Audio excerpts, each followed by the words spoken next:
जो बाइबल की आखिरी किताब प्रकाशित वाक्य की किताब में परमेश्वर ने हमें एक संदेश दिया है जो बहुत ही महत्वपूर्ण है।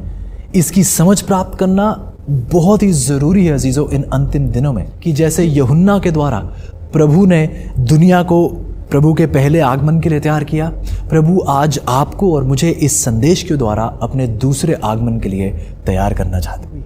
अजीज़ों, हमारा विश्वास इस बात पर निर्भर है कि प्रभु यीशु हमारे लिए मरे, प्रभु यीशु हमारे लिए मरे, उन्होंने हमारे लिए अपना बलिदान दिया। हमारा बचाव इस बात पर निर्भर नहीं है कि हमने अपने लिए क्या क्या कर लिया है, हमारा बचाव इस बात पर निर्भर है कि प्रभु यीशु ने हमारे लिए क्या किया है।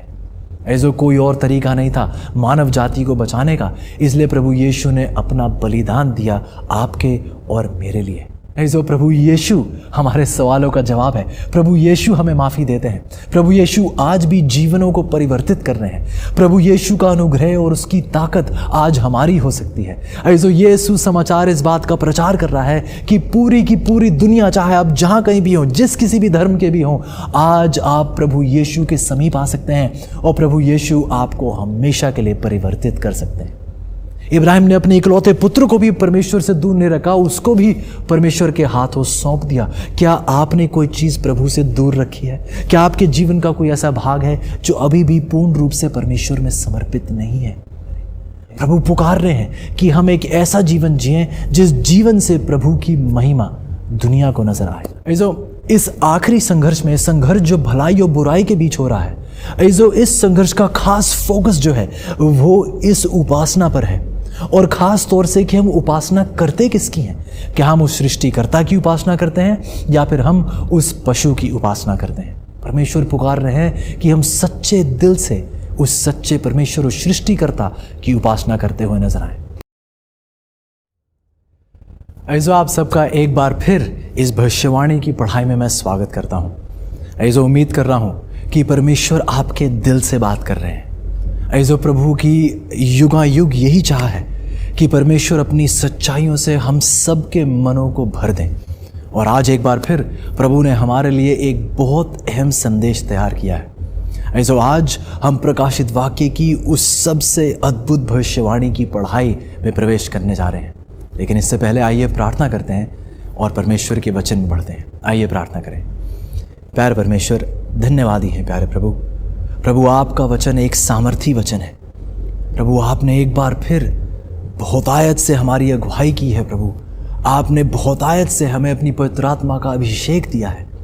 प्रभु, हम इस लायक नहीं हैं प्रभु कि हम इन गहरी बातों को समझ पाएं, परंतु फिर भी प्रभु एक बार फिर आप हमें पुकार रहे हैं प्रभु, ताकि हम अपने लिए ना जिएं, हम अपने परमेश्वर के लिए जिएं। प्रभु, आज एक बार फिर भविष्यवाणी से हम और गहरी बातें जानना चाहते हैं। प्रभु, कृपया करके हमारे दिलों को पवित्र कीजिएगा प्रभु, ताकि हम पूर्ण रूप से आपको ग्रहण करने वाले बन पाए। प्रभु, आपके वचन के लिए शुक्रगुजार हैं, जिस वचन के द्वारा आप हमारी अगुवाई करने जा रहे हैं। प्रभु, आपका नाम हमारे जीवन में हमेशा के लिए ऊंचा उठाया जाए। आपको हमेशा हमेशा के लिए हमारे जीवन से महिमा दी जाए, क्योंकि आप हर प्रशंसा, हर महिमा के योग्य हैं प्रभु। आपका नाम हमारे लबों पर और हमारे दिलों में हमेशा बरकरार रहे प्रभु। ये सब कुछ हम आपके प्यारे बेटे प्रभु यीशु के नाम से मांगते हैं, आमीन। आप सबका एक बार फिर स्वागत है। आज के हमारे पाठ का शीर्षक है प्रकाशित वाक्य की वह सबसे अद्भुत भविष्यवाणी। आइए शुरुआत करते हैं 12,000 फीट हवा में, फीनिक्स एरिज़ोना जो यूनाइटेड स्टेट्स में है, वहाँ की ये कहानी है। डेबी विलियम्स अपने मित्रों के साथ हवाई जहाज़ के दरवाजे पर खड़ी थी। ये अब इस खुले आसमान में कूदने वाले थे, क्योंकि ये सब डेबी और इनके मित्र बहुत ही अनुभवी आकाश गोताखोर थे। ये दोस्तों ने एक योजना बनाई थी कि ये हवा में, मध्य हवा में एक दूसरे के हाथ पकड़ेंगे और एक साथ पृथ्वी पर उतरेंगे। डेबी अभी हवाई जहाज से बाहर ही निकली थी और वह अपने मित्र के पास पहुंचना चाहती थी, लेकिन उन्होंने कुछ गलत अनुमान लगाया और वह सीधे जाकर अपने साथी गोताखोर के साथ टकराई। ये टकराव 80 किलोमीटर प्रति घंटे की रफ्तार से हुआ था और इस टक्कर ने उन्हें अब बेहोश कर दिया था। अब वह तेज़ गति से पृथ्वी की ओर जा रही थीं और क्योंकि वह बेहोश थीं, इसलिए अब उनके पास अपना पैराशूट खोलने का अब कोई तरीका नहीं था। अचानक से वह अपने शिक्षक, जिनका नाम ग्रेगरी रॉबर्टसन था, वह उनके पास से गुजरती हुई बहुत तेज गति से गुजरी। ग्रेगरी ने गौर किया कि उनका चेहरा खून से लथपथ था और अचानक ग्रेगरी को एहसास हो गया था कि डेबी के साथ क्या हुआ है। अब ग्रेगरी को कुछ ना कुछ ज़रूर करना था अपने इस छात्र को बचाने के लिए। ग्रेगरी ने पूरी कोशिश की और वह भी बहुत तेज़ गति से अब डेबी की ओर पहुंचने लगे। ग्रेगरी ने उनकी हालत देखी और वह समझ गए थे कि ये एक आपातकालीन स्थिति और इन्हें कुछ ज़रूरी और बहुत जल्द करना पड़ेगा। अब ग्रेगरी खुद 289 किलोमीटर प्रति घंटे की रफ्तार से डेबी की ओर जा रहे थे। ग्रेगरी पूरी इस तेज गति से अपने इस छात्र को बचाने के लिए आगे बढ़ रहे थे। जब वह उसके पास पहुंचे तो उन्होंने देखा कि डेबी बेहोश थी, खून से लथपथ उसका चेहरा था। उन्होंने उसके जैकेट पे वो तार देखी जिसे खींचने से पैराशूट खुलता है। उन्होंने उस तार को खींचा और उससे थोड़े से दूर हुए और फिर 2000 फीट बचे थे। केवल 12 सेकंड बचे थे इससे पहले कि ग्रेगरी भी पृथ्वी से टकराते और तब ग्रेगरी ने अपना पैराशूट खोला। डेबी और उनके बचाव करने वाले ये उनके शिक्षक, ये दोनों उस दिन बच गए। डेबी को कुछ चोटें आईं लेकिन वह दोबारा से एक अच्छी सेहतमंद स्थिति में पहुंची। डेबी हमेशा के लिए शुक्रगुजार हैं कि मध्य हवा में उनके बचाव के लिए उनके शिक्षक ने अपनी खुद की जान जोखिम में डालकर उनके बचाव की एक योजना बनाई। ऐसा यदि आप दुनिया की ओर देखें तो आप और मैं, ऐसो हम भी पृथ्वी के अंत की ओर बहुत तेज गति से जा रहे हैं। दुख की बात यह है कि बहुत से लोग एक अनियंत्रित रूप से इस पृथ्वी के अंत की ओर बहुत तेज गति से जा रहे हैं। ऐसो हम पृथ्वी के अंतिम घटनाएं जो हैं उनके साथ मिल रहे हैं। हम देख रहे हैं कि हमारे आसपास जो परमेश्वर ने कहा था होगा उनके आगमन से पहले, ठीक वैसा ही हो रहा है। युद्ध और युद्धों की ललकार तेज गति से हमारी ओर आ रही हैं। हम देख रहे हैं किस प्रकार विनाशी भूकंप बहुत तेज गति से और बहुत जगहों पर हमें अब दिखाई देता है हो रहे हैं। हम देखते हैं चीज़ों की हमारे समाज की नैतिकता का वस्त्र किस प्रकार फट कर चिथड़ों में चला गया है। जो हम देखते हैं जगह जगह ऐसे अकाल पड़ रहे हैं, ऐसी प्राकृतिक आपदाएं इस पृथ्वी को घेर रही हैं। यदि आप समाज के परिवारों की ओर देखें, तलाक आज अजीजों एक आम बात हो गई है। बच्चों का शोषण होता हुआ बहुत अक्सर हमें नजर आता है। हिंसक उपद्रव ऐसे बढ़ाव पर है अजीजों।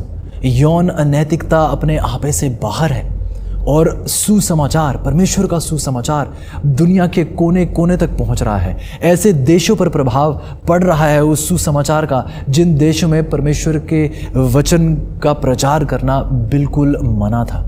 ऐसो ये सब चीज़ें एक भयानक गति से, बहुत तेज़ी से हमारी ओर आ रही हैं। जो चारों तरफ जब हम देखते हैं हमें वो चिन्ह दिखाई देते हैं जो हमें बताते हैं कि पृथ्वी का अब अंत बहुत करीब है। हम देखते हैं कि पृथ्वी का इतिहास अब अपनी चरम सीमा पर है और हम अभी भी बहुत तेज गति से पृथ्वी के अंत की ओर बढ़ रहे हैं अजीजों। दुख की बात एक बार फिर यह है कि बहुत से लोगों के पास तो एक पैराशूट भी नहीं है। और अधिकतर लोग तो ऐसे भी हैं जो एक बेहोशी की हालत में इस अंत की ओर जा रहे हैं। उन्हें एहसास भी नहीं है कि हम कितनी जल्द पृथ्वी के अंत में पहुंचने वाले हैं। बहुत से लोग आसपास की इन घटनाओं को देखते हैं, वह अखबार को पढ़ते हैं या टीवी पर न्यूज़ को सुनते हैं और वह इन सारे माध्यमों के द्वारा समझने की कोशिश कर रहे हैं कि क्या हो रहा है, लेकिन वह भी नहीं समझ पा रहे कि हो क्या रहा है। एक बेहोशी की हालत है। क्यों? क्योंकि अजीजों, होश तो परमेश्वर का वचन देता है, सच्चाई तो परमेश्वर का वचन प्रकट करता है और बहुत से लोग आज परमेश्वर के वचन से वंचित हैं। जो इस अंतिम लम्हे में भी परमेश्वर ने आपके और मेरे लिए, इस दुनिया के लिए, एक मध्य हवा में बचाव के लिए प्रभु ने एक बहुत अहम तैयारी की है। हम देखते हैं प्रभु यीशु देख रहे हैं किस प्रकार मानव जाति कितनी तेज गति से अपनी अंत की ओर बढ़ रही है। परमेश्वर देख रहे हैं कि किस प्रकार लाखों करोड़ों लोगों ने अपना अंत किस प्रकार तय कर लिया है। जो परमेश्वर देख रहे हैं कि अब हम बस कुछ ही लम्हे बचे हैं और आप और मैं बहुत जल्द इस पृथ्वी के अंत तक पहुंच जाएंगे। लेकिन परमेश्वर ने अभी भी हमारे लिए एक योजना तैयार की है। प्रभु भी वो तार, वो उद्धार की तार अभी खींच सकते हैं जिसके द्वारा आप और मैं बचाए जाएं। जो प्रकाशित वाक्य की किताब हमें इस बचाव की योजना के बारे में बताती है। प्रकाशित वाक्य की किताब इस परमेश्वर के अंतिम दिनों के संदेश को हमारे सामने प्रकाशित करती है। यदि आप बाइबल में गौर करेंगे तो आप देखेंगे कि परमेश्वर हमेशा एक संदेश भेजते हैं अपने लोगों के पास। इससे पहले कि कोई विश्वव्यापी कोई घटना हो, इससे पहले प्रभु एक बहुत अहम संदेश, एक चेतावनी का संदेश भेजते हैं अपने लोगों के प्रति। ये एक ऐसे संदेश हैं जिनका प्रभाव लोगों के अनंत काल पर पड़ता है। तो यदि आप बाइबल में देखें तो बाइबल में एक पैटर्न नजर आता है, एक प्रतिमान नजर आता है कि परमेश्वर की चेतावनी का संदेश हमेशा परमेश्वर के निर्णय, परमेश्वर के दंड से पहले आ जाता है। जी हाँ अजीजों, एक प्रेमी परमेश्वर मानवता के सामने एक निवेदन रखता है कि वह बचाए जाएं इससे पहले कि एक विपत्ति का दौर उन पर आ पड़े। यदि आप नूह के दिनों को देखें तो परमेश्वर ने नूह के द्वारा एक अति आवश्यक, एक तत्कालीन संदेश भेजा ताकि मानव जाति तैयार हो सके उस आने वाली विपत्ति से, जो विपत्ति पानी के माध्यम से इस दुनिया पर आने वाली थी। परमेश्वर के दिल में यह चाह थी कि लोग बचाए जाएं, जल प्रलय में उनका विनाश ना हो। परमेश्वर मानवता से प्रेम करते हैं, इसलिए परमेश्वर ने नूह को इजाजत दी कि वह 120 वर्षों तक उस सुसमाचार का, उस बचाव के संदेश का, उस पवित्रता का प्रचार कर सके। जो 120 वर्ष दया के, 120 वर्ष परमेश्वर के अनुग्रह के, 120 वर्ष परमेश्वर के प्रेम भरे निवेदनों के। जो परमेश्वर का ये दया का संदेश, परमेश्वर की चेतावनी का संदेश हमेशा एक बड़ी बाइबल की घटना से पहले परमेश्वर ये संदेश अपने लोगों तक पहुंचाते हैं। ऐसे यदि आप गौर करें तो जब इस पृथ्वी के लोगों ने नूह के उस संदेश को ठुकरा दिया था, उस दया के संदेश को ठुकरा दिया था, तभी इस पृथ्वी पर एक जल प्रलय आया। ऐसे परमेश्वर फिर प्रकाशित करते हैं कि बाइबल में यदि आप यूसुफ की कहानी को देखें तो यही पैटर्न, यही प्रतिमान एक बार फिर हमें नजर आता है। परमेश्वर ने यूसुफ को खड़ा किया उस मिस्र में, उस आने वाले अकाल के लिए। हम देखते हैं चीज़ों की प्रेम का एक संदेश मिस्र को दिया गया, इससे पहले उन पर यह महान विपत्ति आती। और फिर यदि आप पुराने नियम में देखें तो प्रभु ये प्रतिमान बार बार हमारे सामने रखते हैं, बार बार ये प्रतिमान हमारे सामने दोहराया जाता है। परमेश्वर अपने भविष्यद्वक्ताओं को भेजते हैं इस्राएल के पास, और इस्राएल को चेतावनी दी जाती है इससे पहले कि उन पर विनाश आए। यदि आप नए नियम में आए तो परमेश्वर ने यूहन्ना, जिसने प्रभु यीशु को बपतिस्मा दिया, उसे भेजा ताकि वह एक रास्ता तैयार करे प्रभु यीशु के पहले आगमन के लिए। तो चीज़ों फिर ये तो एक आश्चर्य की बात होगी कि परमेश्वर एक दया का संदेश दोबारा ना भेजें इससे पहले कि प्रभु यीशु का दूसरा आगमन हो। यदि यूहन्ना के द्वारा प्रभु ने एक दया और चेतावनी का संदेश उसके पहले आगमन से पहले भेजा, तो क्या प्रभु फिर अपने दूसरे आगमन से पहले एक दया का संदेश दोबारा से नहीं भेजेंगे? ऐसे ये एक बहुत अजीब बात होगी कि परमेश्वर इन अंतिम दिनों में अपने प्रतिमान को बदल देते हैं। पृथ्वी के पूरे इतिहास में हम देखते हैं परमेश्वर ने बार बार एक संदेश भेजा जिसके द्वारा पूरी दुनिया आने वाली घटना के लिए तैयार की जा सके। जो ठीक इसी प्रकार एक बार फिर एक बहुत अति आवश्यक संदेश है जो परमेश्वर के लोगों को, इस दुनिया को उसके आगमन के लिए तैयार करेगा। इसी के साथ हमारा ध्यान इस बाइबल की ओर जाता है, क्योंकि यह संदेश इस बाइबल में पाया जाता है, इसलिए हमारा विषय और भी हमारे लिए महत्वपूर्ण हो जाता है। हमारा विषय क्या है अजीजों? कि यदि ये बाइबल में है तो ये मेरे लिए है, लेकिन यदि ये बाइबल में नहीं तो ये मेरे लिए नहीं, मैं इस पर विश्वास नहीं कर सकता। अजीजों, परमेश्वर का संदेश आपको और मुझे दिया गया है, एक ऐसा संदेश जो आपको और मुझे प्रभु के दूसरे आगमन के लिए तैयार करता है।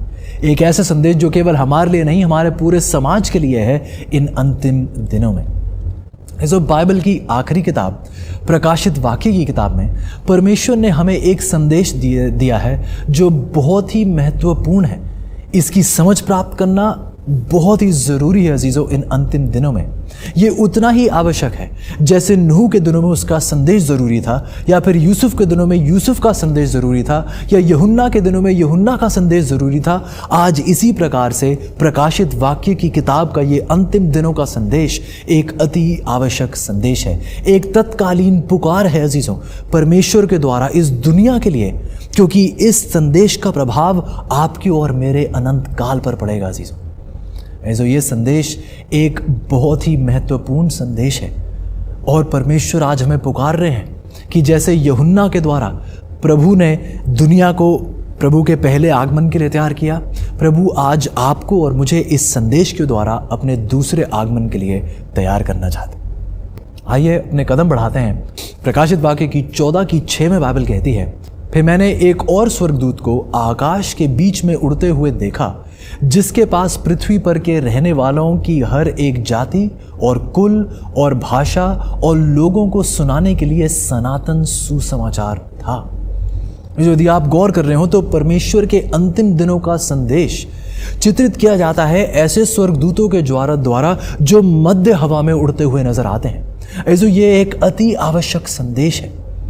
यदि आप गौर करें अजीजों तो आप देखेंगे कि ये स्वर्गदूत सड़क पर नहीं चल रहे हैं, ये किसी गाड़ी में सवार नहीं है, ये हवा में उड़ते हुए नजर आते हैं। ऐसे ये परमेश्वर के संदेश को बहुत तेज गति से दुनिया के कोने कोने तक पहुंचाने का प्रयास कर रहे हैं। ऐसे ये शीघ्रता से आगे बढ़ रहे हैं क्योंकि ये जानते हैं कि पृथ्वी का अंत बहुत करीब है। ऐसा ये संदेश एक विश्वव्यापी संदेश है। ये संदेश जैसा बाइबल बताती है, इसको हर एक जाति और कुल और भाषा और लोगों तक आपको और मुझे पहुंचाना होगा। जब आप पढ़ते हैं ये 3 स्वर्गदूत, ये शब्द जो स्वर्गदूत है यूनानी भाषा जो नए नियम की मूल भाषा है, ये शब्द स्वर्गदूत इसका अर्थ है संदेशक। ऐसे ये स्वर्गदूत परमेश्वर के अंतिम लोगों को दर्शा रहे हैं जो प्रभु के इस अति आवश्यक संदेश को दुनिया के कोने कोने तक पहुंचाएंगे। ऐसे ये एक बहुत ही महत्वपूर्ण संदेश है। ये प्रकाशित वाक्य के संदेश को समझना, इसको अपने जीवन में अमल करना अजीजों प्रभु के आगमन के लिए तैयार होने के लिए बहुत ज़रूरी है। ऐसे इसके अलावा और कोई इतना अति आवश्यक संदेश आज आपके और मेरे सामने नहीं रखा गया है। तो सवाल शायद कोई पूछ रहा है कि ये संदेश मानवता को कौन सी आने वाली घटना के लिए तैयार कर रहा है। आइए पढ़ते हैं प्रकाशित वाक्य की 14 से 16। और मैंने दृष्टि की और देखो एक उजला बादल है और उस बादल पर मनुष्य के पुत्र सरीखा कोई बैठा है, जिसके सिर पर सोने का मुकुट और हाथ में चोखा हंसुआ है। फिर एक और स्वर्गदूत ने मंदिर में से निकलकर उससे जो बादल पर बैठा था बड़े शब्द से पुकार कर कहा कि अपना हंसुआ लगाकर लवनी कर, क्योंकि लवने का समय आ पहुंचा है, इसलिए कि पृथ्वी की खेती पक चुकी है।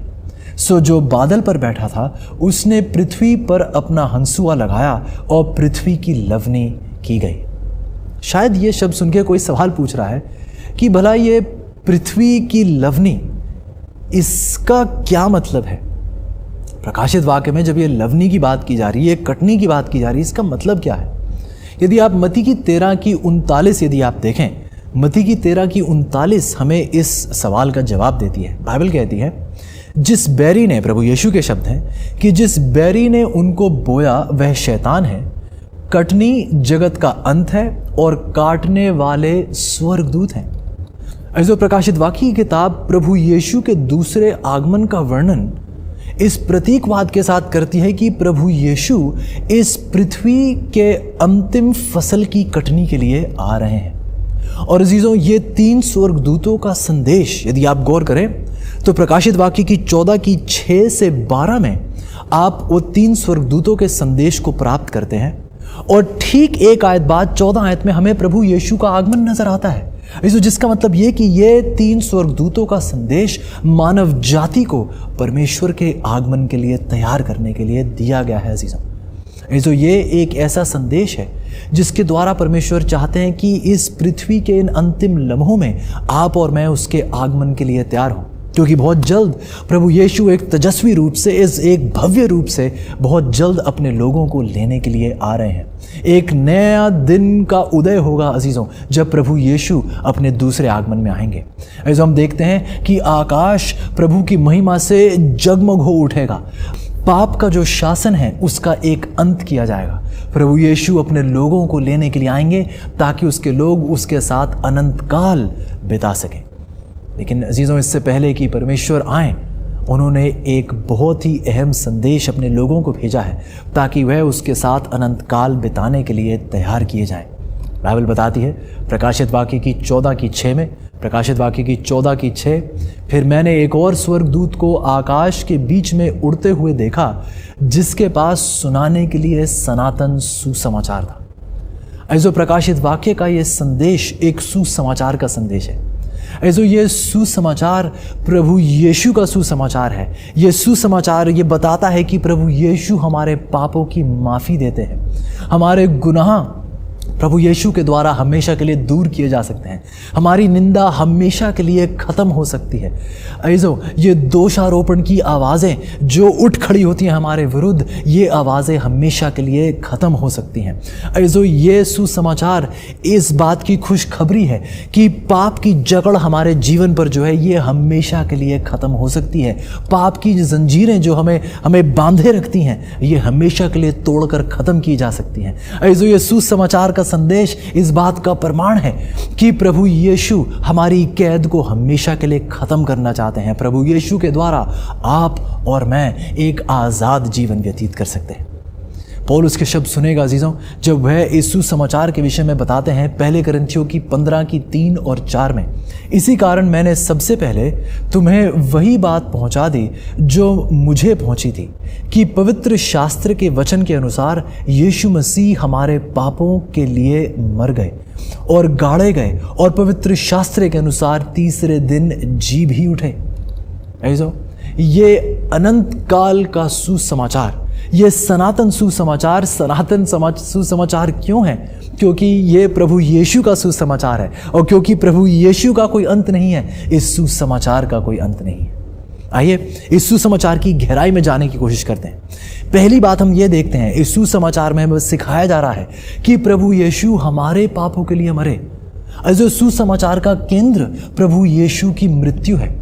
जो हमारी उम्मीद प्रभु यीशु की उस क्रूस पर बहुत गहरे रूप से गड़ी हुई है। जो हमारा विश्वास इस बात पर निर्भर है कि प्रभु यीशु हमारे लिए मरे।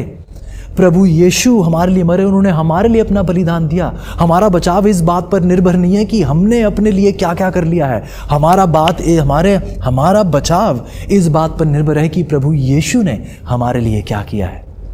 जो उस क्रूस के द्वारा, प्रभु के उस उद्धार के द्वारा, उसकी माफ़ी के द्वारा, उसकी दया और अनुग्रह के द्वारा आप और मैं बचाए जा रहे हैं। ऐसा कोई और तरीका नहीं था मानव जाति को बचाने का, इसलिए प्रभु यीशु ने अपना बलिदान दिया आपके और मेरे लिए। यह आयत जिससे पूरी मसीहत बहुत अच्छे से वाकिफ़ है, यूहन्ना की 3:16 में बताया जाता है, क्योंकि परमेश्वर ने जगत से ऐसा प्रेम किया कि उसने अपना एक लौता पुत्र दे दिया, ताकि जो कोई उस पर विश्वास करे वह नाश ना हो परंतु अनंत जीवन पाए। ऐसा एक दूसरा बहुत अहम पहलू है इस अनंत काल के सुसमाचार का, और वो ये है कि प्रभु यीशु ने एक सिद्ध जीवन व्यतीत किया। ऐसा यदि आप आज प्रभु यीशु को अपने दिल में पूर्ण रूप से, ईमानदारी से, गंभीरता से स्वीकारते हैं, तो जीसो प्रभु यीशु के सिद्ध जीवन का अभिलेख हमारे पापों के अभिलेख की जगह रखा जाएगा, यदि आज आप और मैं प्रभु यीशु को स्वीकार लेते हैं। ऐसो प्रभु यीशु सिद्ध हैं, हम सिद्ध नहीं हैं। ऐसो उसकी सिद्ध पवित्रता के द्वारा आज आप और मैं परमेश्वर के सिंहासन के सामने खड़े हो सकते हैं, अपनी किसी भलाई या चंगाई की वजह से नहीं, बल्कि प्रभु यीशु की भलाई, चंगाई और पवित्रता के आधार पर आज आप और मैं परमेश्वर के सामने आ खड़े हो सकते हैं। ऐसो तीसरा बहुत अहम पहलू जो इस सुसमाचार का पहलू है, वो ये है कि प्रभु यीशु मुर्दों में से जिलाए गए। हम देखते हैं चीज़ों कि प्रभु यीशु हमारे लिए सिर्फ मरे ही नहीं हैं, प्रभु यीशु आज आपके और मेरे लिए जीवित भी हैं। इब्रानियों की 7:25 हमें बताती है कि प्रभु यीशु सदा हमारे लिए मध्यस्थता करने के लिए जीते हैं। बहुत से लोग खाना खाने के लिए जीते हैं, बहुत से लोग गाड़ी चलाने के लिए जीते हैं, कुछ और लोग अपने परिवार के लिए जीते हैं, लेकिन प्रभु यीशु कह रहे हैं कि आज मैं आपके लिए जीवित हूँ, आपके लिए मध्यस्थता करने के लिए आज मैं जीवित हूँ। जो परमेश्वर हमें बताना चाहते हैं कि प्रभु यीशु हमारे लिए सिर्फ मरे ही नहीं है, हमारे लिए जी उठे हैं, और प्रभु यीशु हमारे दिलों की तमन्नाओं और अरमानों को पूरा कर सकते हैं, वह पूरा करने के योग्य हैं। ऐसो आज हम अपनी कमजोरी और पाप के साथ प्रभु यीशु के समीप आ सकते हैं। आज हम अपना सब कुछ, हमारी सारे परेशानियां, हमारी सारी व्याकुलता हम उस प्रभु यीशु के पास ला सकते हैं। क्यों? क्योंकि वो आज एक जीवित परमेश्वर है। अजीजों, वो किसी कब्र पर नहीं या किसी क्रूस पर नहीं, आज वो स्वर्ग में हमारा एक जीवित, एक सर्वशक्तिमान परमेश्वर है। चौथा पहलू इस बहुत अहम अंत समय के सुसमाचार का जो पहलू है वो ये है कि प्रभु यीशु स्वर्ग में उठाए गए। वे हमारे लिए मरे ही नहीं हैं, वे हमारे लिए जी उठे हैं और आज हमारे लिए स्वर्ग में उठाए गए हैं। ऐसो यदि आप दुनिया के उन महान राजनीतिक संचालकों को देखें तो वह सब मर चुके हैं। नेबुकदनेस्सर की मृत्यु हो चुकी है। सिकंदर महान जो था, अलेक्जेंडर द ग्रेट जिसे कहा जाता है, उसकी मृत्यु हो चुकी है। काइसर जो थे वो मर चुके हैं। नेपोलियन की मृत्यु हो चुकी है। हिटलर, स्टालिन, माओ जेडोंग, ये सब मर चुके हैं। लेकिन प्रभु यीशु आज जिंदा है। ऐसो प्रभु यीशु आज जिंदा है और वो अपने पिता के पास उठाकर ले जाए गए हैं और वो आज उसके सिंहासन के सामने है। इस पल, आज और इस पल वो आज अपने पिता के सिंहासन के सामने है। आपके और मेरे पापों के लिए वह विनती कर रहे हैं, हमारे मध्यस्थ हैं, ताकि आप और मैं उसके साथ अनंत काल बिता पाए। वह आपका नाम जानता है अजीजों, वह आपकी ज़रूरतों को समझता है, वह आपकी प्रार्थनाओं को सुन रहा है अजीजों, वह आपको बचाना चाहता है। उसकी सबसे महान कामना ही यह है कि वह आपको अपने राज्य में बचाए। ऐसो हमारे दिलों की गहराई में हम अक्सर पूछते हैं कि भला मुझे शांति कैसे प्राप्त होगी, मैं अपराध बोझ से कैसे मुक्त हो पाऊंगा, मैं अपनी बुरी आदतें कैसे बदल पाऊंगा, मैं इस पाप पर विजय कैसे हासिल करूंगा। अजीजों, जवाब ये सनातन सुसमाचार है। ऐसो प्रभु यीशु हमारे सवालों का जवाब है। प्रभु यीशु हमें माफ़ी देते हैं। प्रभु यीशु आज भी जीवनों को परिवर्तित कर रहे हैं। प्रभु यीशु का अनुग्रह और उसकी ताकत आज हमारी हो सकती है। ऐसो ये सुसमाचार इस बात का प्रचार कर रहा है कि पूरी की पूरी दुनिया, चाहे आप जहाँ कहीं भी हों, जिस किसी भी धर्म के भी हों, आज आप प्रभु यीशु के समीप आ सकते हैं और प्रभु यीशु आपको हमेशा के लिए परिवर्तित कर सकते हैं। हर वो व्यक्ति जो इस पृथ्वी पर है, हर उस व्यक्ति को एक अवसर दिया जाएगा कि वह परमेश्वर के उस प्रेम का जवाब दे सके। लेकिन अजीजों, इस बहुत अति आवश्यक संदेश के कुछ ऐसे पहलू हैं जिस पर प्रकाशित वाक्य बहुत गहरा दबाव डालता है और हमारे सामने बहुत गंभीरता से हमारे सामने पेश करता है। ये कुछ ऐसे पहलू हैं जिनको बहुत से मसीही अजीज़ों ने इन पर गौर नहीं किया है। बहुत से मसीही अजीज़ों ने इसको गहराई से नहीं पढ़ा है, नहीं समझा है। ऐसो ये वो सच्चाइयाँ हैं जो बहुत लंबे अरसे से नज़रअंदाज की गई थी। उन्हीं सच्चाइयों को परमेश्वर एक बार फिर पुनर्स्थापित कर रहे हैं। ऐसो प्रकाशित वाक्य का ये अति आवश्यक अंत समय का संदेश हमारे सामने 3 स्वर्गदूतों को दिखाता है जो मध्य हवा में उड़ते हुए नजर आते हैं। ऐसो ये एक तत्कालीन पुकार पेश कर रहे हैं और ये पुकार हमें 3 चीज़ें करने के लिए पुकार रही है। ये पुकार हमसे 3 चीज़ें करने के लिए कहती है। पहली बात, ये एक पुकार है कि हम परमेश्वर के प्रति आज्ञाकारी बने। जो आज्ञाकारिता एक ऐसी सच्चाई है जिसको बहुत से लोग नज़रअंदाज करते हैं। बहुत से मसीही लोगों ने आज्ञाकारिता को नज़रअंदाज किया है, उसे अनदेखा किया है। इसे बहुत से मसीही लोग हैं जो कहते हैं कि हमें तो बस इस मुफ्त अनुग्रह को स्वीकारने की ज़रूरत है, लेकिन हमें परमेश्वर की आज्ञाओं को, उसकी व्यवस्था के प्रति हमें अधीन होने की बिल्कुल ज़रूरत नहीं है। लेकिन जो प्रकाशित वाक्य की 14:7 क्या कह रही है? उसने बड़े शब्द से कहा, परमेश्वर से डरो, उसकी महिमा करो, क्योंकि उसके न्याय करने का समय आ पहुंचा है, और उसका भजन करो जिसने स्वर्ग और पृथ्वी और समुद्र और जल के सोते बनाए। ऐसा परमेश्वर के भय मानने का मतलब क्या है? जैसे बाइबल बताती है कि परमेश्वर के भय मानने का मतलब है उसके प्रति श्रद्धा अर्पित करना, उसका आदर सम्मान करना। ऐसा हम तब करते हैं जब हम परमेश्वर की आज्ञाओं का पालन करते हैं। जैसा परमेश्वर कहें, जब हम वैसा करें तो परमेश्वर की महिमा की जाती है। ऐसो आपको याद होगा, इब्राहिम से प्रभु ने कहा था कि इसहाक को ले और उसका बलिदान कर दे। इब्राहिम जब उस खंजर को लेकर तैयार था अपने बेटे का बलिदान करने के लिए, तो परमेश्वर ने उसे रोक लिया और कहा कि आज मैं जान चुका हूं कि तू परमेश्वर का भय मानता है, क्योंकि तूने अपने इकलौते पुत्र को भी मुझसे दूर नहीं रखा है। ऐसो परमेश्वर का भय हमारे जीवन से तब प्रकट होता है जब हम परमेश्वर से इतना प्रेम करते हैं, उसे इतनी श्रद्धा और उसका इतना आदर सम्मान करते हैं, उसको इतनी श्रद्धा अर्पित करते हैं कि जो हम उसकी हर आज्ञा का पालन करते हैं। हमारे लिए कोई भी चीज़ प्रभु से ज़्यादा ज़रूरी नहीं होती।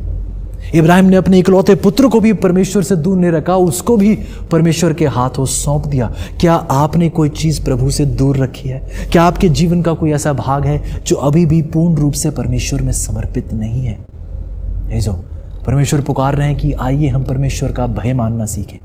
सब उपदेशक की किताब 12 अध्याय और उसकी 13 आयत, सब कुछ सुना गया।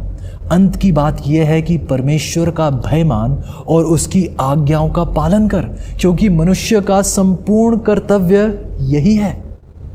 आगे पढ़िएगा नीति वचन की किताब 3 अध्याय 1 आयत, हे मेरे पुत्र मेरी शिक्षा को ना भूलना, अपने हृदय में मेरी आज्ञाओं को रखे रहना।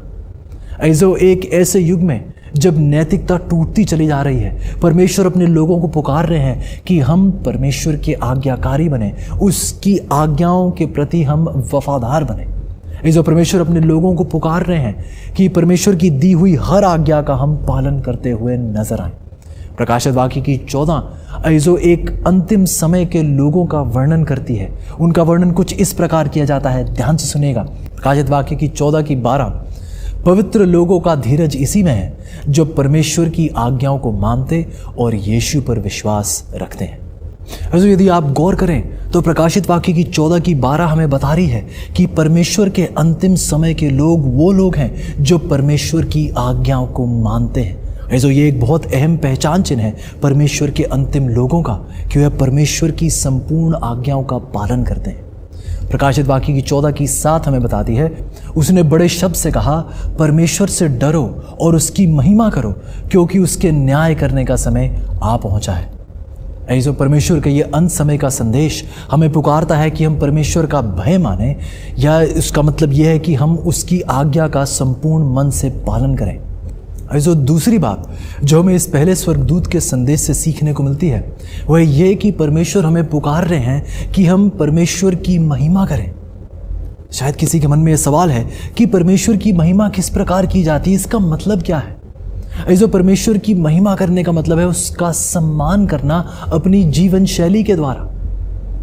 जैसे परमेश्वर का भय मानना उसके प्रति आज्ञाकारी होना है संपूर्ण तरीके से, ऐसो उसी प्रकार से जब हम अपनी जीवन शैली के द्वारा परमेश्वर को सम्मानित करते हैं, जब हम अपने जीवन शैली के द्वारा प्रभु के चरित्र को प्रकाशित करते हैं। यदि आप बाइबल में पढ़ें तो प्रभु बताते हैं कि उनका चरित्र ही उनकी महिमा है। तो यदि हमें प्रभु की महिमा करनी है तो प्रभु के चरित्र को हमें अपने चरित्र में प्रकट करना होगा, ताकि दुनिया उस सच्चे परमेश्वर को देख पाए, उसे जान पाए और उसके आगमन के लिए तैयार हो पाए।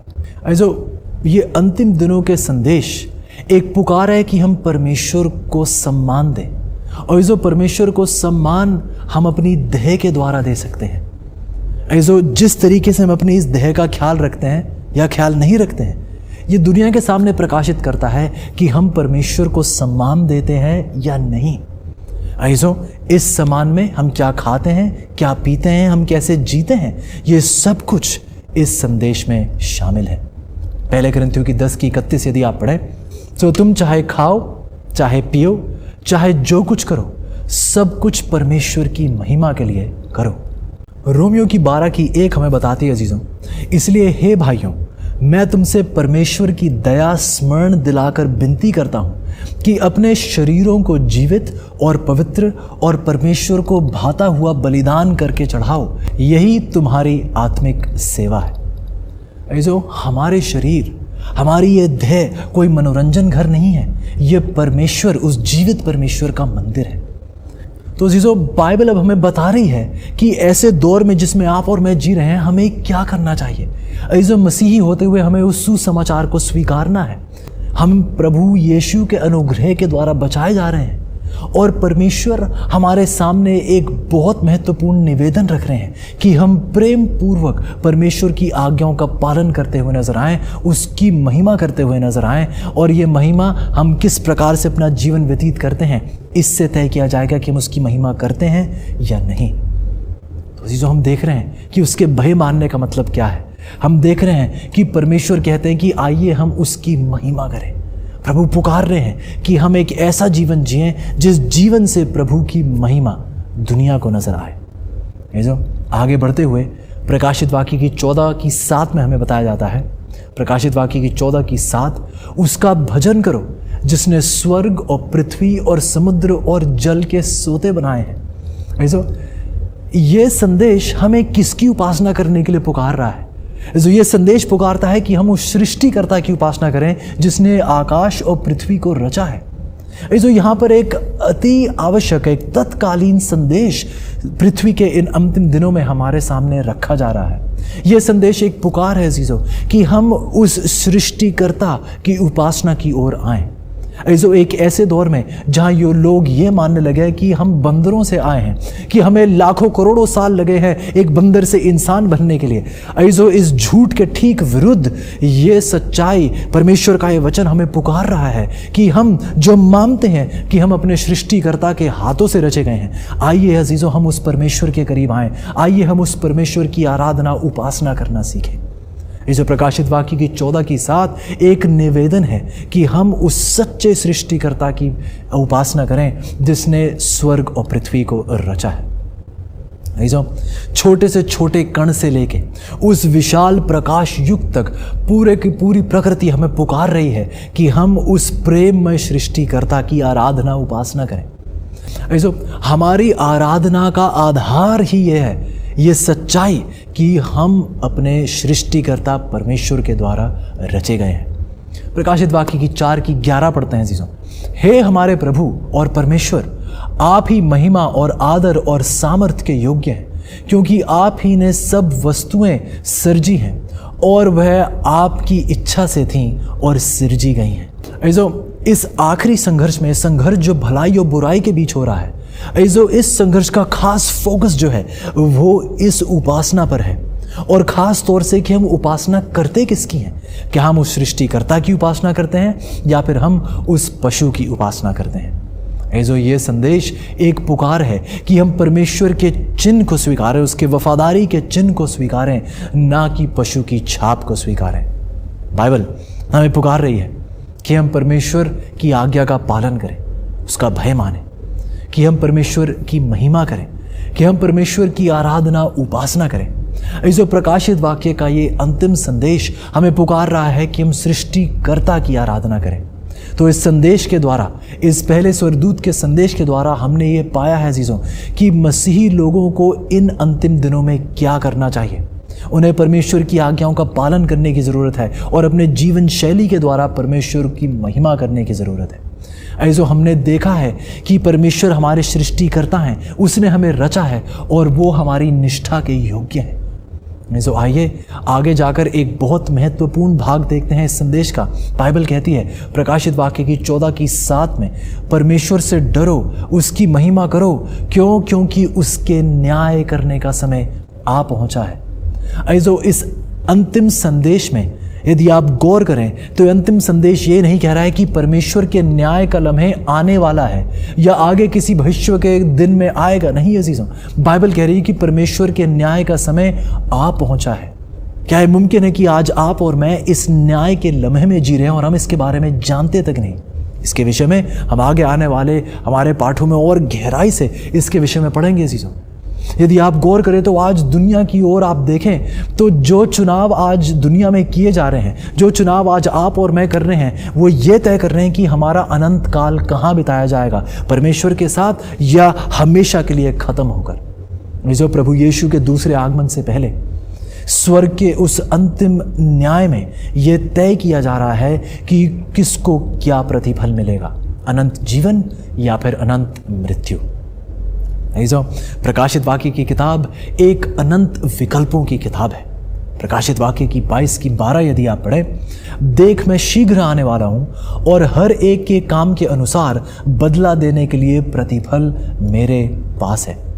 ऐसो बाइबल बता रही है कि प्रभु यीशु बहुत जल्द आ रहे हैं और वो सबको उनका प्रतिफल देने के लिए वो प्रतिफल अपने साथ ला रहे हैं। अजीजों, इसका मतलब ये है कि यदि हमारा प्रतिफल अपने साथ लेके आ रहे हैं, जिसका मतलब उन्होंने निर्णय पहले ही ले लिया है, उनके आगमन से पहले ही ये तय हो चुका है, ये निश्चित हो चुका है कि किसको क्या प्रतिफल मिलेगा। ये समझना बहुत ज़रूरी है। इसलिए अजीजों, बाइबल कह रही है कि उसके न्याय का समय आ पहुंचा है, आने नहीं वाला है। प्रभु के आगमन से पहले ही न्याय हो चुका होगा, ये तय हो चुका होगा कि किसको क्या प्रतिफल मिलने वाला है। प्रकाशित वाक्य की 16:7 यदि आप पढ़ें तो बाइबल कहती है, हाँ हे सर्वशक्तिमान प्रभु परमेश्वर, आपके निर्णय ठीक और सच्चे हैं। अजीजों, आप और मैं जानते हैं कि परमेश्वर कभी कोई गलतियां नहीं करते। अजीजों, ये संसारिक न्यायालय गलती कर सकते हैं, ये संसारिक न्यायाधीश गलती कर सकते हैं, मनुष्य गलती कर सकता है, परंतु परमेश्वर कभी गलती नहीं करते हैं। उसके निर्णय सच्चे हैं, धर्मी हैं, उसके निर्णय पवित्र हैं। अजीजों, प्रकाशित वाक्य मानव जाति के सामने प्रकाशित करती है कि हमारा प्रभु यीशु जीवित है और वह अपना आखिरी फैसला ले रहा है और वह बहुत जल्द अपने लोगों के लिए आ रहा है। क्या हम भी आज एक फैसला ले रहे हैं कि क्या हम प्रभु यीशु के साथ रहना चाहते हैं या फिर हम प्रभु यीशु से हमेशा के लिए जुदा होना चाहते हैं? प्रकाशित वाक्य की 22:11, जो अन्याय करता है वह अन्याय ही करता रहे, और जो मलिन है वह मलिन बना रहे, और जो धर्मी है वह धर्मी बना रहे, और जो पवित्र है वह पवित्र बना रहे। भाइयों, प्रकाशित वाक्य के ये प्रभु यीशु आज हमें पुकार रहे हैं। वह हमारे सामने एक निवेदन पेश करने हैं। भाइयों, वह चाहते हैं कि आप और मैं हमेशा के लिए बचाए जाएं। वह चाहते हैं कि आप और मैं उसके राज्य में अनंत जीवन बिताने वाले बन सकें। अजीजों, वह इस विचार को सह भी नहीं सकते कि हम हमेशा के लिए उससे दूर किए जाएंगे। अजीजों, और किसी भी चीज़ से ज़्यादा परमेश्वर की ये कामना है कि आप अपना अनंत काल परमेश्वर के सामने बिताएं। अजीजों, ये प्रकाशित वाक्य के 14 का संदेश यही प्रभु के दिल से पुकार है कि आप और मैं उसके आगमन के लिए तैयार हों। अजीजों, आज हमारे सामने ये सच्चाई स्पष्ट हो रही है। आज आप और मैं इस सच्चाई से अब छुप नहीं सकते हैं। प्रभु ने हमारे सामने इन 3 स्वर्गदूतों के द्वारा एक बहुत अहम संदेश रखा। प्रभु चाहते हैं कि हम इस संदेश को स्वीकारें और उसके आगमन के लिए तैयार हों। तो हम देखते हैं अजीजों, ये पहले स्वर्गदूत का संदेश एक पुकार है, एक पुकार कि हम उस सनातन सुसमाचार को स्वीकारें, एक पुकार कि हम प्रेम में आज्ञाकारिता के साथ उसके करीब आएं, एक पुकार कि हम परमेश्वर को अपनी जीवन शैली के द्वारा महिमा देने वाले बन सकें, एक पुकार कि हम सृष्टिकर्ता की आराधना उपासना करें, एक तत्कालीन पुकार कि हम धर्मी जीवन जिएं, इस सच्चाई को जहन में रखते हुए कि प्रभु के ये अंतिम न्याय के लम्हे में आप और मैं जी रहे हैं। ऐसो इस सच्चाई को मद्देनजर रखते हुए आपको और मुझे एक धर्मी जीवन जीने की ज़रूरत है। ऐसो परमेश्वर की ये अंतिम पुकार, परमेश्वर का ये अंतिम निवेदन ये है कि आइए आप और मैं प्रभु के प्रति वफादार बने। ऐसो ये पुकार एक प्रतिबद्धता की पुकार है, ये पुकार आज्ञाकारिता की पुकार है। ऐसो ये तत्कालीन संदेश हमारे सामने सच्चाई को प्रकाशित करता है, झूठ का खुलासा करता है और चाहता है अजीजों कि आप और मैं परमेश्वर के साथ पाए जाए। इस प्रकाशित वाक्य की किताब में हम देखते हैं बाबुल का भी वर्णन किया जाता है।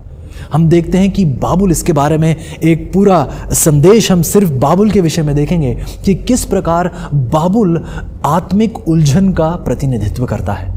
ऐसो ठीक जैसे परमेश्वर ने उस बाबुल के उस गुम्मट पर आकर लोगों की भाषाओं को उलझा दिया था, अंतिम समय में हम देखते हैं कि मानव निर्मित शिक्षाएं जो हैं, जो परंपराओं पर आधारित हैं, देखिए वह किस प्रकार मसीही कलीसिया में कितने प्रकार की उलझनों को लेकर आ रही हैं। और अजीजों, इसीलिए प्रकाशित वाक्य की 14 का ये दूसरे स्वर्गदूत का संदेश इस बात की घोषणा करता है कि हर मानव निर्मित जो संगठन है, जो मानव ने अपनी परंपराओं के आधार पर रचे हैं, वह आखिर के संकट काल में खड़े नहीं हो पाएंगे। परमेश्वर के शब्द सुनेगा अजीजों, प्रकाशित वाक्य की 14:8 में लिखा है, फिर इसके बाद एक और दूसरा स्वर्गदूत ये कहता हुआ आया कि गिर पड़ा, वह बड़ा बाबुल गिर पड़ा, जिसने अपने व्यभिचार और कोप में मदिरा सारी जातियों को पिलाई है। ऐसे झूठे सिद्धांत जो आज कलीसिया में आ रहे हैं, जिनके द्वारा झूठे धर्मी व्यवस्थाएं जो हैं वो खड़ी की जा रही हैं, ऐसो इनको बाबुल का नाम दिया जाता है। और परमेश्वर अपने लोगों को पुकार रहे हैं कि वह बाबुल से बाहर निकलकर, उलझन से बाहर निकलकर वह परमेश्वर के वचन की ओर आए। ऐसो आपके और मेरे मसीही विश्वास की नींव केवल बाइबल और बाइबल होनी चाहिए, मनुष्य की परंपराएं नहीं, मनुष्य की झूठी सीख नहीं। प्रभु यीशु के शब्द सुनिएगा, यूहन्ना की 17 में प्रभु यीशु कहते हैं, सत्य के द्वारा उन्हें पवित्र कर, आपका वचन सत्य है।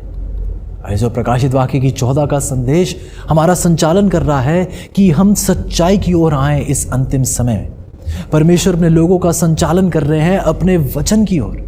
ऐसो जो केंद्रीय मुद्दा है इस अंतिम दिनों में, वह उस उपासना का मुद्दा है कि क्या हम उस पशु की उपासना करते हुए नजर आएंगे या फिर हम उस पशु की छाप स्वीकार कर उस पशु की उपासना करते हुए नजर आएंगे।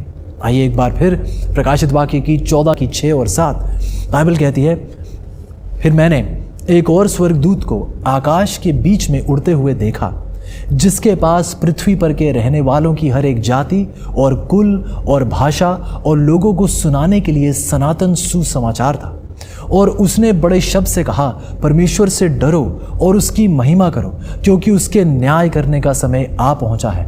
और उसका भजन करो, जिसने स्वर्ग और पृथ्वी और समुद्र और जल के सोते बनाए। सो क्या आपने गौर किया? एक बार फिर बाइबल हमें बता रही है अजीजों, हम एक बार फिर दोहरा रहे हैं कि अंतिम दिनों में मुद्दा सच्ची और झूठी उपासना के चारों ओर पाया जाएगा। परमेश्वर पुकार रहे हैं कि हम सच्चे दिल से उस सच्चे परमेश्वर और सृष्टिकर्ता की उपासना करते हुए नजर आए। आगे बढ़ते हैं अजीजों, प्रकाशित वाक्य की 14 की 9 और 10 में बाइबल कहती है, फिर इनके बाद एक और स्वर्गदूत बड़े शब्द से ये कहता हुआ आया कि जो कोई उस पशु और उसकी मूरत की पूजा करे और अपने माथे या अपने हाथ पर उसकी छाप ले, तो वह परमेश्वर का प्रकोप की निरी मदिरा जो उसके क्रोध के कटोरे में डाली गई है उसे पिएगा। ऐसो ये स्वर्गदूत की चेतावनी दी जा रही है कि हम उस पशु की छाप को कभी भी ना स्वीकारें। ऐसो ये एक सबसे ज़्यादा गंभीर चेतावनी दी जाती है पूरी बाइबल में। प्रकाशित वाक्य की 14 का यह संदेश ऐसो हमारे सामने इस बात की सच्चाई को रखता है कि ये पूरे के पूरे ब्रह्मांड में परमेश्वर चाहते हैं कि परमेश्वर के प्रति वफादार लोग पाए जाएं। बताया जाता है कि परमेश्वर के वफादार लोगों की एक पहचान होगी। ये पहचान प्रकाशित वाक्य की 14 की 12 में हम पहले पढ़ चुके हैं कि परमेश्वर के पवित्र लोगों का धीरज इसी में है कि वह परमेश्वर की आज्ञाओं को मानते हैं और प्रभु यीशु पर विश्वास रखते हैं। तो इसो यदि आप प्रकाशित वाक्य की 14 की 7 का सारांश देखें तो वह एक पुकार है सच्ची उपासना की ओर, उस सृष्टिकर्ता की उपासना के लिए। प्रकाशित वाक्य की 14 की 9 यदि आप देखें तो यह एक चेतावनी है झूठी उपासना के विरुद्ध। प्रकाशित वाक्य की 14 की 12 देखें तो यह पेश करती है परमेश्वर के सच्चे चेलों को। आइए एक बार फिर दोहराते हैं, प्रकाशित वाक्य की 14 की 7 एक पुकार है सच्ची उपासना की कि हम सृष्टिकर्ता की उपासना करें। प्रकाशित वाक्य की 14 की 9 एक चेतावनी है उस झूठी उपासना के विरुद्ध। और प्रकाशित वाक्य की 14 की 12 पेश करती है उन परमेश्वर के सच्चे सेवकों को। ये जो मुद्दा उपासना का है, आराधना का है। परमेश्वर का एक ऐसा समूह होगा, परमेश्वर के ऐसे लोग होंगे जो परमेश्वर की उपासना करते नजर आएंगे।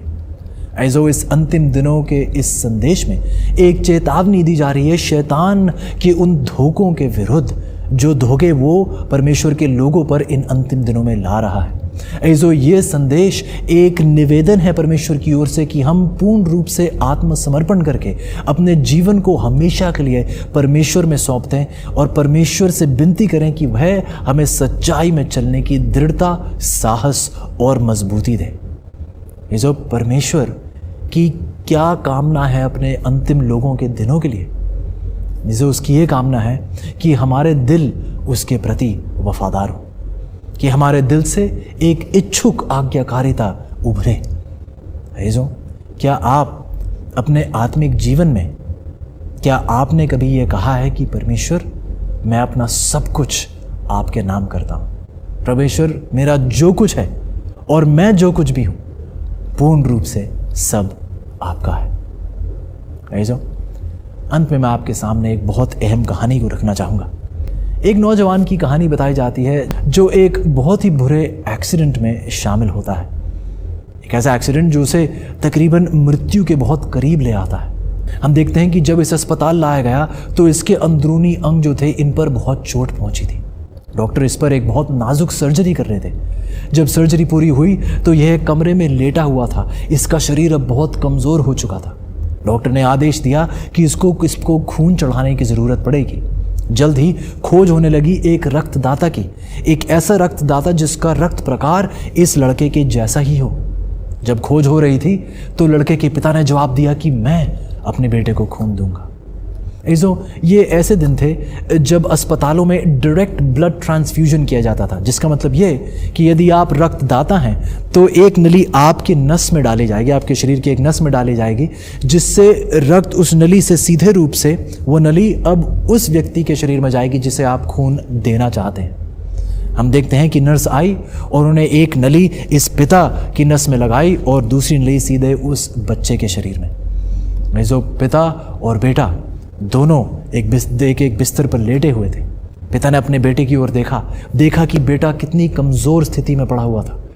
अपने बेटे की कमज़ोरी को, उसकी नाजुक हालत को देखकर पिता की आंखों में आंसू आ गए। उसने जल्दी से डॉक्टर को बुलाया और डॉक्टर की ओर मुड़कर उसने कहा कि डॉक्टर साहब, यदि ज़रूरत पड़े तो जितना खून है सब ले लेना। डॉक्टर साहब, यदि ज़रूरत पड़े तो जितना खून मुझ में है वह सब ले लेना। ऐसो कलवरी की क्रूस पर प्रभु यीशु ने भी अपने पिता से कुछ ऐसा ही कहा था कि पिता, सारा खून मेरा ले लेना, मेरी आखिरी बूंद तक ले लेना, लेकिन पिता मैं चाहता हूं कि मेरा हर एक बच्चा अनंत काल में मेरे साथ बचाया जाए। ऐसो प्रभु यीशु हम सबको आज पुकारते हैं। हमको पुकारते हैं वही प्रभु यीशु जिसने अपना सब कुछ हमारे नाम कर दिया है। प्रभु यीशु जो क्रूस पर हमारे लिए टंगे, प्रभु यीशु जिसने हमारे पापों के लिए बलिदान दिया। ऐसो आज वही प्रभु यीशु जो हमारे लिए मरे, आज वो चाहते हैं कि आज हम भी मरें, लेकिन हम इस दुनिया के लिए मरें, अपनी स्वार्थी अभिलाषाओं के लिए मरें, अपनी ये दिल की महत्वाकांक्षाओं के लिए मरें। प्रभु चाहते हैं कि हम अपने इस घमंड के लिए मरें। प्रभु चाहते हैं कि हम जो दुष्ट चीज़ें हैं, जो दुष्ट आदतें हैं, इन सब के लिए हम मर जाएं, ताकि हम केवल प्रभु यीशु के लिए जिंदा पाए जाएं, ताकि हम अपना सब कुछ उसके नाम करें, ताकि हमारा सब कुछ उसके नाम हो, हम पूर्ण रूप से उसके हों। क्या आज आप ये निर्णय लेने के लिए तैयार हैं? क्या आज आप अपना सब कुछ उसको देने के लिए तैयार हैं अजीज़ों? यदि आप ऐसा करना चाहते हैं तो आपसे विनती करूंगा, क्या आप खड़े होना चाहेंगे? आप जहाँ कहीं भी हों, क्या आप खड़े होकर मेरे साथ प्रार्थना में जुड़ना चाहेंगे? अजीज़ों, आज आप और मैं अपने अनंत काल का चुनाव कर रहे हैं। प्रभु जिसने अपना बलिदान क्रूस पर दिया, वही प्रभु यीशु आज पुकार रहे हैं। वह नहीं चाहते कि आप एक पल के लिए भी सच्चाई से वंचित रहे। वह नहीं चाहते कि आप को अनंत मृत्यु का सामना करना पड़े। प्रभु चाहते हैं कि आपको अनंत जीवन प्राप्त हो, ताकि आप अनंत काल अपने परमेश्वर के साथ बिता सकें। लेकिन अजीज़ों, चुनाव आज आपका और मेरा है। आप और मैं जो आज यहाँ खड़े हैं, आज जो जिंदा हैं, प्रभु आज आपको और मुझे पुकार रहे हैं। शायद हमारे कुछ अजीज़ हैं जो प्रभु को अपना सब कुछ देना चाहते हैं, एक पूर्ण आत्मा समर्पण के साथ प्रभु यीशु में बपतिस्मा लेना चाहते हैं। यदि आप बपतिस्मे के बारे में सोच रहे हैं अजीज़ों, तो मैं चाहूँगा कि आप यदि खड़े हैं तो अपने हाथों को खड़ा कर कर कहें कि प्रभु मेरी मदद कीजिए, मैं पूर्ण रूप से आपका होना चाहता हूँ।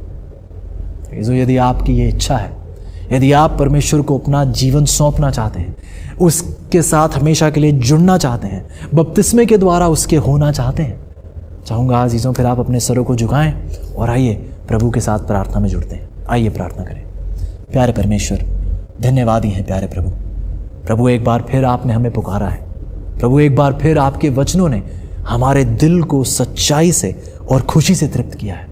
प्रभु एक बार फिर आपने हमें प्रभु ये साबित करके दिखाया है कि हमारा परमेश्वर एक सर्वशक्तिमान परमेश्वर है, कि हमारा परमेश्वर बहुत जल्द आ रहा है और हमारा परमेश्वर चाहता है कि कोई भी सच्चाई से वंचित ना रहे, कि किसी को भी अनंत मृत्यु का सामना ना करना पड़े। प्रभु हम आपके आभारी हैं। प्रभु हम में ऐसी कोई खूबी, कोई चंगाई नहीं है, परंतु फिर भी प्रभु बार बार प्रभु यीशु हमारे दिल पर दस्तक देते हैं। धन्यवाद ही देते हैं प्रभु आपको, उस प्रभु यीशु के लिए जिसने अपना सब कुछ हमारे नाम कर दिया है, जिसने अपनी आखिरी बूंद तक हमारे लिए बहाई है ताकि हम अनंत काल उसके साथ बिता सकें। धन्यवाद ही हैं प्रभु ऐसे अत्यंत और ऐसे अतुल्य प्रेम के लिए। प्रभु विनती है आज मेरे अजीज़ों के लिए, विनती करता हूँ प्रभु कि आप मेरे हर अजीज़ को पूर्ण रूप से बचा लें, पाप के अंधकार से बचा लें। जो अजीज़ बपतिस्मा लेना चाहते हैं प्रभु इन्हें मजबूती दें ताकि ये अपने निर्णय में कोई बदलाव ना लाएं। प्रभु इस निर्णय को त्याग ना दें, वह हमेशा के लिए आपके हो जाए। प्रभु जो खड़े हैं, विनती है कि आप उन्हें खड़े रहने की हिम्मत दें ताकि आत्मिक जीवन में यह प्रभु के लिए हमेशा हमेशा के लिए खड़े रहें। शुक्रगुजार है प्रभु इस बहुत अहम संदेश के लिए, इस अहम पुकार के लिए, इस अंतिम निवेदन के लिए। विनती है प्यारे प्रभु कि आप हम सबको प्यारे प्रभु अपने आगमन के लिए तैयार करें ताकि हमारे जीवन के द्वारा बहुत से लोग आपके आगमन के लिए तैयार पाए जाएं। ये सब कुछ प्रभु हम आपके प्यारे बेटे प्रभु यीशु के नाम से मांगते हैं, आमीन। ऐसे मैं उम्मीद कर रहा हूँ कि परमेश्वर के इस संदेश से आपका दिल एक खुशी और एक सुकून के साथ भरा होगा, ये देखते हुए कि परमेश्वर ने इन अंतिम दिनों में हमें अपनी रोशनी से वंचित नहीं रखा है। जो कि आप देख रहे हैं कि प्रभु का ये मेहनती प्रयास है कि हम प्रभु की संपूर्ण सच्चाई को प्राप्त करके उसके आगमन के लिए तैयार पाए जाए। ऐसे मैं विनती करता हूँ आपसे मेरी दिली गुजारिश है कि जो बार बार जाकर इस संदेश को दोहराइएगा, गहराई से समझिएगा और दूसरों तक ये संदेश यकीनन ज़रूरी रूप से पहुँचाइएगा अजीज़ों। इसी के साथ अजीज़ों मैं आपको हमारे अगले संदेश के लिए आमंत्रित करना चाहूँगा। हमारा अगला संदेश है प्रकाशित वाक्य का वो अंतिम न्याय। जो न्याय के विषय में बहुत से लोगों के दिलों में सवाल हैं। आइए हम साथ आकर पढ़ते हैं कि बाइबल हमें क्या सिखाती है उस अंतिम न्याय के विषय में। परमेश्वर आपको बहुत आयत से आशीष दे।